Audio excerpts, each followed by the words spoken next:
I opened my eyes, but I could not see anything. It was dark, completely dark. There was no light at all. Everything was black. I closed my eyes and opened them again, but I could see nothing. Where was I? I was lying on my back. I was lying on something hard and cold. I reached out my hand and felt a stone floor. The stones were cold and damp. I was lying on my back in a stone room. Was I in a tomb?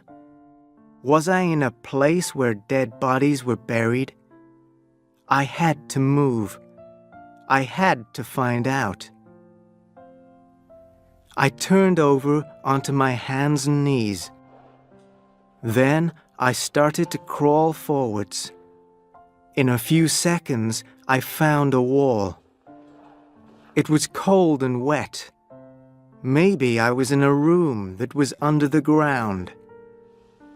I followed the wall very slowly. I thought that I was moving in a circle. I was not sure. Then I had an idea. I tore a piece of cloth from my shirt and put it on the floor, near the wall. Then I walked along the wall of the room. I counted the number of times that I moved my hands forward. 20, 30, 40 times. Where was the piece of cloth? Had I gone past it in the dark? Had I gone around the room twice? I counted up to 100 before I found the piece of cloth. But I did not find a dead body in a coffin. I was not in a tomb. Where was I? I tried to remember. I remembered that I was in Toledo in Spain. Then I remembered a courtroom and men in red gowns. They had asked questions, more and more questions. Their voices were soft and their eyes were bright. How many hours had they questioned me? How many days had they questioned me? I could not remember. The questions had gone on and on. But what was my crime? What law had I broken? I did not know. I was very frightened. I thought that the questioners were going to torture me. But no one had cut me with sharp blades. No one had hit me. No one had burnt me with hot iron. Now I must be in a jail. This room was a prison cell. Maybe I would die here, without food or water or light. I closed my eyes again, and I must have slept. When I awoke, I moved my foot and it hit something. I touched a loaf of bread and a pitcher of water. A jailer had come into my prison cell and left food and drink. I knew that my prison cell was large, but what was in the center? For a few minutes, I sat with my back against the wall. Then I started to crawl straight ahead, across the floor of the cell. I moved very slowly. Suddenly, my hand went down and forward. I had found a hole, a pit in the floor. I could feel and smell damp air. The air was rising up from the pit. I guessed that the pit was very deep. I had almost fallen into it. My body shook with fear. My skin was covered with sweat. The drops of sweat fell from my face and down into the deep hole. Suddenly, I heard a noise. A small door opened above my head, and light shone down on me. For a few seconds, I saw my prison cell. Then the small door shut again, and everything was dark and black. I was right. I was in a room with a deep pit in its center. I understood now. My torturers had been waiting and watching. They wanted me to jump into the deep pit. They wanted me to end my life. I slowly crawled back to the pitcher of water and the bread. My arms and legs were shaking. I was weak and tired. I took a piece of bread and started to eat. The bread tasted of salt. I quickly drank the water from the pitcher. Soon after this, I felt very, very tired. I slept again. When I awoke, the cell was not completely dark. I could just see its walls. The room was square. Each wall was about 15 feet long. And the walls were not made of stone. They were made of metal. High in the center of the ceiling, there was a small door. Strange and terrible pictures were carved into the metal walls. The pictures were of evil spirits and monsters. I was lying on my back, but I could not get up. I was no longer lying on the stone floor. My body was tied to a wooden bed. A rope was tied around my chest, but I could move my arms. I reached out my hands and tried to find the pitcher of water. I was very thirsty. There was no water, but I found a dish of meat. I put a piece of the meat into my mouth. No, I could not eat the meat. It tasted terrible. It was full of salt and strong spices. My jailers wanted me to be thirsty. This was a new torture. I looked up at the ceiling. I could see a picture there. It was a picture of time. An old man with a long beard. Pictures of time always showed an old bearded man with an hourglass in his hand. Hourglasses had 2 containers inside them. The containers were made of glass and they were joined in the center. One of the containers was filled with sand. When all the sand had run from one container to the other, an hour had passed. Time also held a long, sharp scythe. Every living thing is killed by time. But in the picture on the ceiling, the blade of Time's scythe was not part of the painting. This blade was real, and it was sharp. It was made of metal, and it hung down from the ceiling. The blade was like the pendulum of an old clock. As I watched, the pendulum started to move. It moved slowly, backward and forward. Suddenly, I heard a noise beside me. It was the sound of many small animals running on hard ground. Then I heard high, sharp cries. Rats!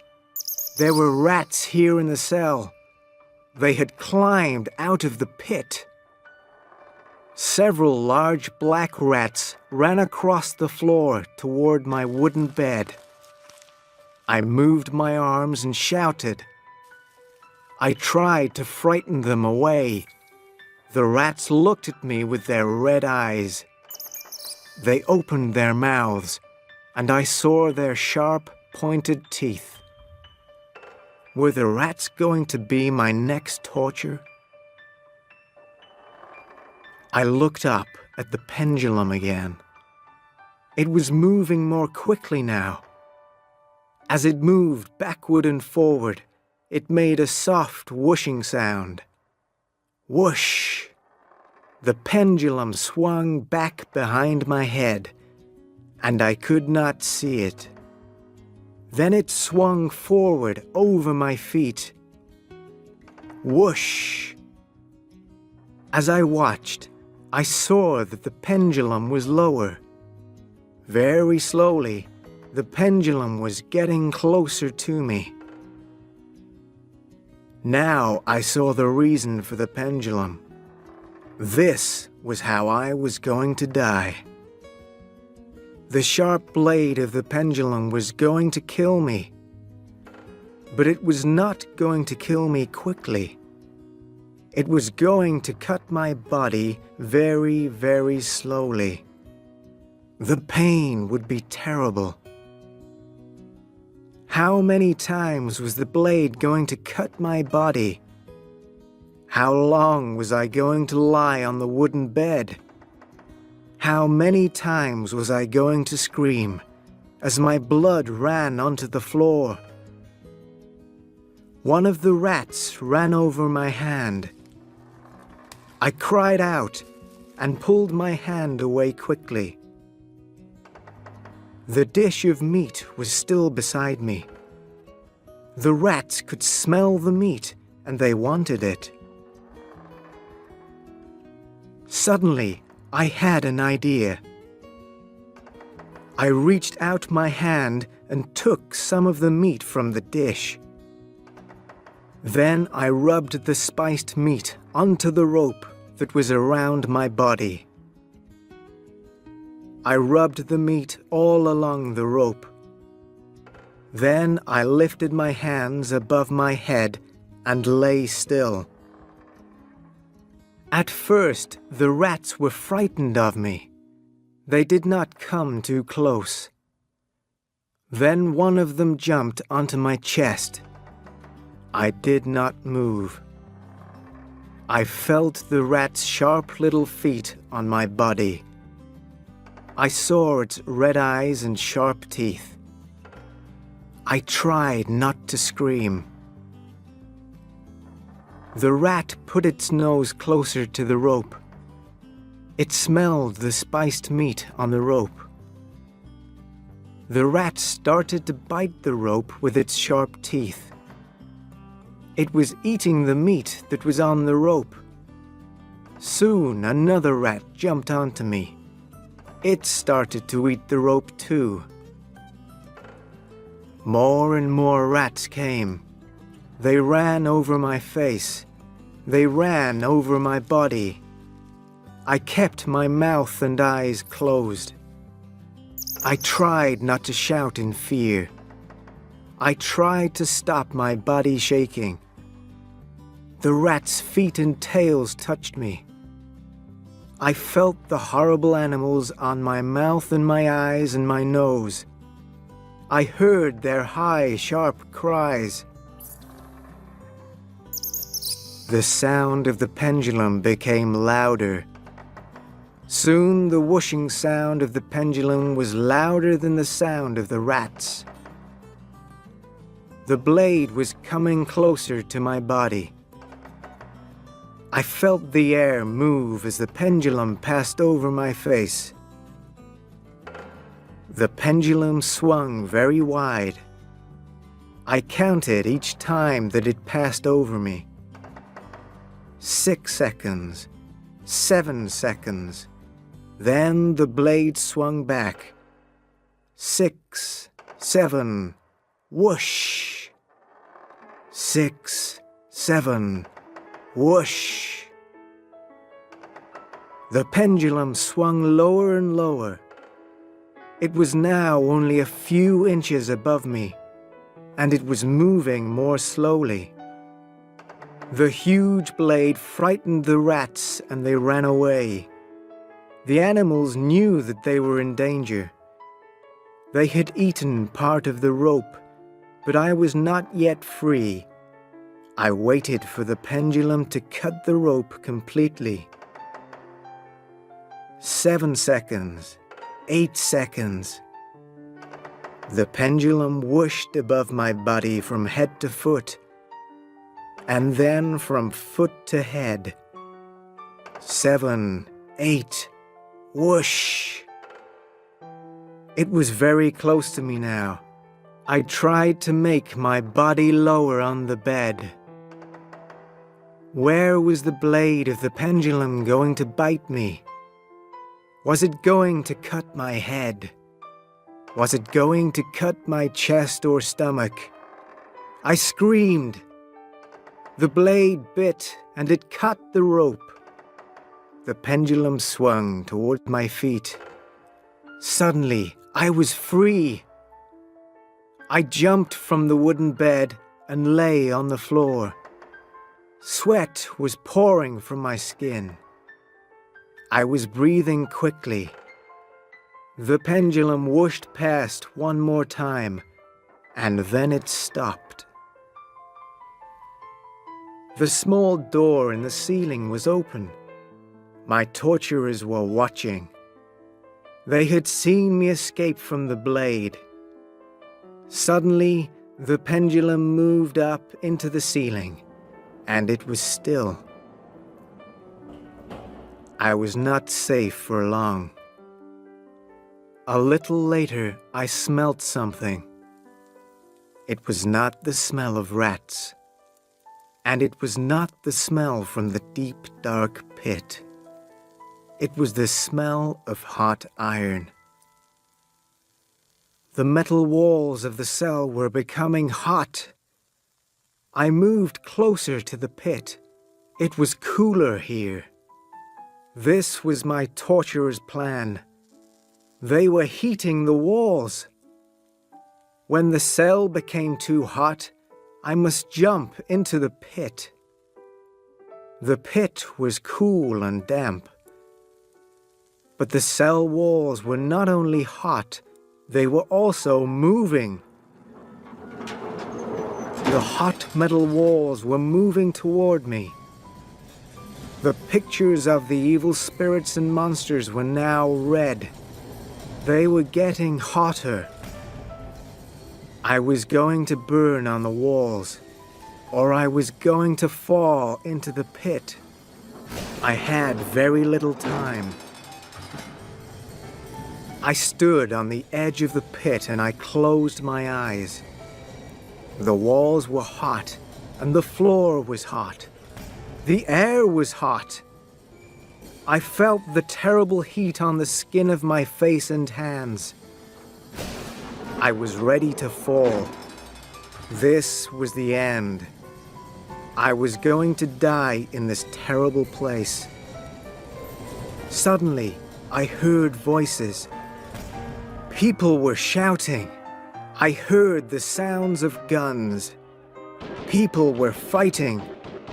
Then I heard another sound. The walls were moving again. What was happening now? I was weak and tired. My arms and legs were shaking. The walls were moving back, but it was too late. My clothes were starting to burn. I was about to fall. I was already falling.